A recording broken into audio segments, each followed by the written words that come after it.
இப்போ நம்ம தீபாவளி ஸ்பெஷலாக இந்த ஐட்டம் பார்க்க போகிறோம். இது வந்து ஆல்மண்ட் சாக்கோ பர்ஃபி, அதாவது பாதாமில் வந்து சாக்லேட் பவுடர், கொக்கோ பவுடரை சேர்த்து நம்ம பண்ணுறோம். நான் இப்போ பண்ணி காட்டுறேன். முதல்ல வந்து 3 போர்ஷன் வந்து நான் எடுத்துகிட்டு இருக்கேன்.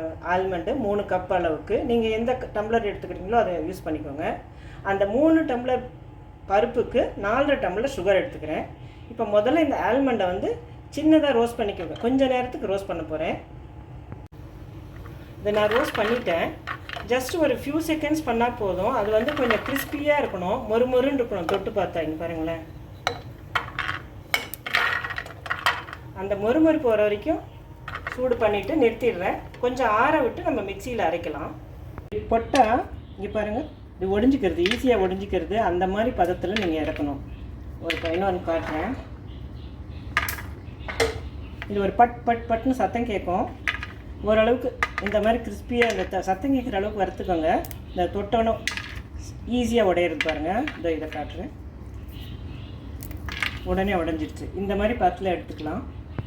நான் அந்த வறுத்த பாதாம் பருப்பை பொடியாக அரைச்சிட்டு வந்துட்டேன்.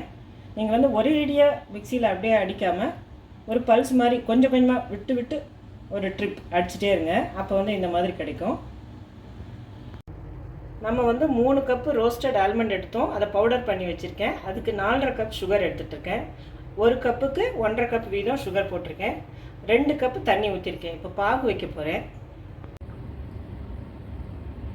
பாருங்கள், சின்னதாக இதை ஒட்டி 2 கையும் ஒட்டுற மாதிரி ஸ்ட்ரிங் மாதிரி போகுது. இது போதும். இப்போ வந்து ஆல்மண்ட் பவுடரை அதில் மிக்ஸ் பண்ணிடலாம். இப்போ நான் கிளறிட்டுருக்கேன். கொஞ்சம் நேரம் கழித்து நான் நெய் கொஞ்சம் கொஞ்சமாக இதில் சேர்க்க போகிறேன்.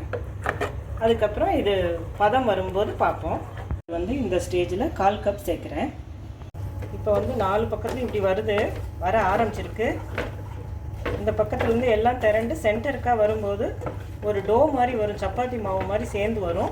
அப்போ இறக்கிடலாம். இப்போ நான் இதில் ட்ரான்ஸ்ஃபர் பண்ண போகிறேன். இந்த தட்டில் ஏற்கனவே லூப்ரிகேட் பண்ணி வச்சுருக்கேன். நெய் போட்டு இதில் பரவலாக ஊற்றிட்டு ஆற வைக்க போகிறேன். 20 மினிட்ஸ் ஆற வச்சுருக்கேன்.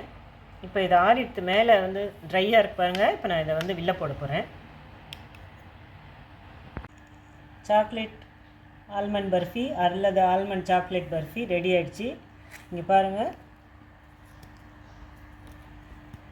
சாஃப்டாக இருக்குது, ரொம்ப சுவையாக இருக்குது.